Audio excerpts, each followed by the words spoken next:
अस्सलामुअलैकुम। आज हम बात कर रहे हैं गोल्डन मिस्री और ब्रैलर का मुकम्मल वैक्सीन शेड्यूल और अद्वियात के ऊपर। इसमें आपको ये बताया जाएगा कि हम वैक्सीन किन किन दिनों पर कर सकते हैं और अद्वियात क्या दे सकते हैं और एहतियाती तदाबीर क्या है।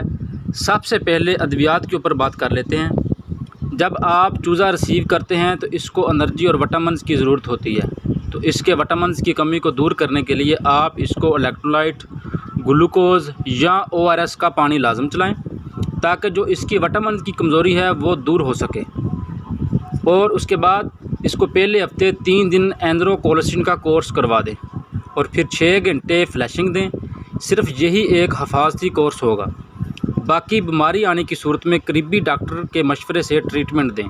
आप मज़ीद इसे मुख्तलिफ़ इंसानी अद्वियात एहतियातन तौर पर या बीमारी की सूरत में भी दे सकते हैं, जैसे कि पैरासीटामोल, पुलमोनोल, जैटिबार, वेंटोलिन सिरप, हेडोरिन सिरप और अगमेंटन जैसी ह्यूमन अद्वियात भी अच्छा रिज़ल्ट देती हैं।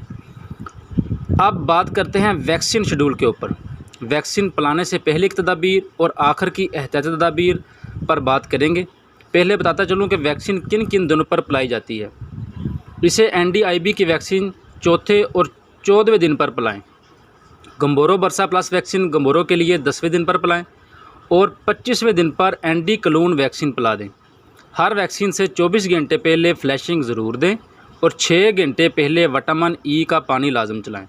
और हर वैक्सीन के बाद 6 घंटे बाद पैरासीटामोल का पानी और विटामिन E ज़रूर दें। याद रखें, वैक्सीन के 24 घंटे पहले और 24 घंटे बाद तक एंटीबायोटिक का इस्तेमाल ना किया जाए।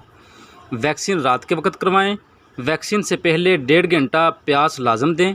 वैक्सीन के लिए पानी नॉर्मल ठंडा होना चाहिए और वैक्सीन पानी की सतह के अंदर खोलनी चाहिए, ताकि वैक्सीन ज़ाया होने का खदशा ना हो। चूज़े को वैक्सीन का पानी 1.5 घंटे में ख़त्म करना चाहिए। वैक्सीन एहतियात के साथ करें, ज़िम्मेदार बंदा करें, ताकि अच्छा रिज़ल्ट मिले। उम्मीद करता हूँ आपको ये मेरी वीडियो में ये मेरा टॉपिक पसंद आया होगा। तो मेरे चैनल को सब्सक्राइब करें, ताकि जो नेक्स्ट इन्फॉर्मेशन भेजूँ वो भी आप तक ज़रूर पहुँचे। मुझे आप इजाज़त दें। अपना बहुत सारा ख्याल रखिएगा। अल्लाह हाफिज़।